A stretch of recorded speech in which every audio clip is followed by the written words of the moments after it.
So, what if I told you that two of the world's absolute biggest food producers work in completely opposite ways?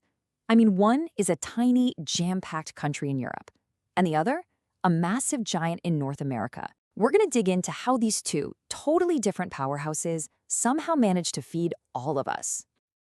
And right away, we're starting with a real head scratcher. Just think about that question for a second. It sounds completely impossible, doesn't it? How on earth can a country that's famous for its canals and tight cities, not sprawling farms, even show up on the global food scene? Well, the answer is pretty mind-blowing. Okay, at first glance, you might think this is some kind of sci-fi city. But what you're actually looking at is a huge complex of high-tech greenhouses in the Netherlands. This right here is the secret sauce to their agricultural miracle.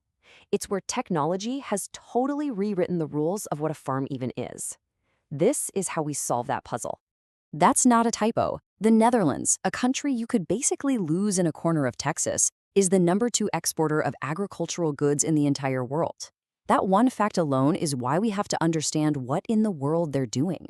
It is, and I mean this, absolutely revolutionary.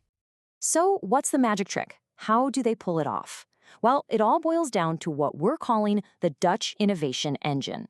They have basically perfected the art of squeezing every last drop of value out of every single inch of land, every drop of water, you name it. Let's pop the hood on this engine, because it's really an entire ecosystem working together. First, you've got a business climate that's a magnet for huge companies like Unilever and also cutting-edge startups like Beyond Meat. Then, all of this is powered by some of the best research on the planet. Add to that a really unique spirit of collaboration.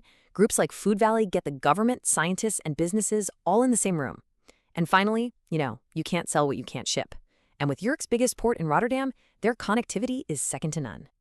And if that ecosystem is the engine, then this is the supercomputer running the whole show. Wageningen University isn't just a good school. It is the #1 university in the world for agriculture and food research. This is the ground zero for all the innovation that makes those crazy high-tech farms even possible. And hey, don't just take my word for it. When you have the chief people officer from a giant like Kraft Heinz saying they rely on the brilliant talent coming out of the Netherlands, well, this whole system is creating serious real-world value. It's a total magnet for money and brains.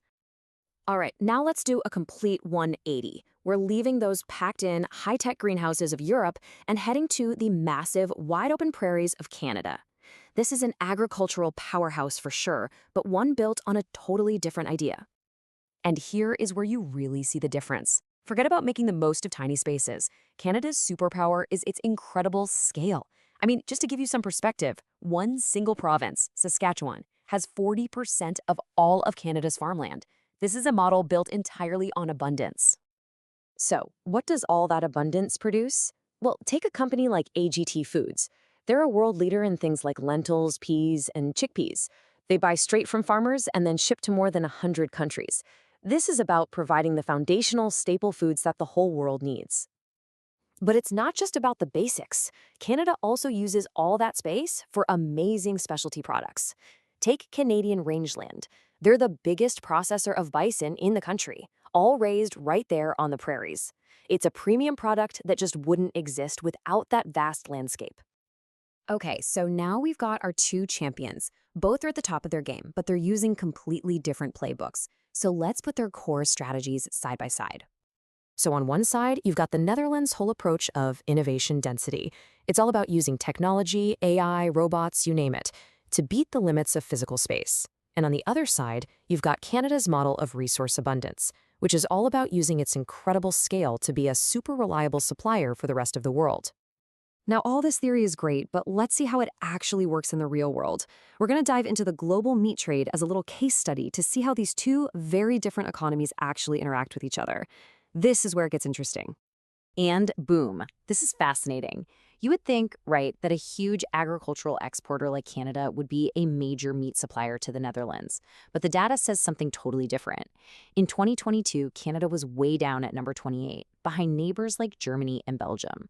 So clearly there's something more complicated going on here. So what gifts? Let's take a look at what the Dutch are actually eating. More than half the meat they consume is pork. Then comes poultry. Beef and veal? That's actually a much smaller piece of the pie. Now keep that in your head as we go to the next slide. And here it is. This is the reveal.